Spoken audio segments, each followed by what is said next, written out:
திறந்தது மணிக்கதவு மரகத பதுமையை இனி தழுவு இடையில விழுந்தது இளமனசு இருக்கிற சுகம் அது பல தினசு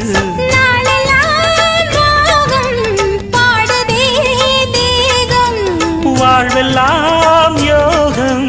வாழ்த்துதே யாவும் விதவிதமா விருந்து வச்சு விழி வழியே மருந்து வச்சு விரத்தோட அதில் பல சுகம் வரும் பொழுது காட்டுக்குயில் பாட்டு சொல்ல வீட்டு கிளி கேட்டு கொள்ள ஒட்டி வந்த தாளமே கொட்டும் கெட்டி மேளமே தொட்டணைக்க வேணுமே பட்டு கிளி நாணுமே காட்டுக்குயில் பாட்டு சொல்ல வீட்டு கிளி கேட்டு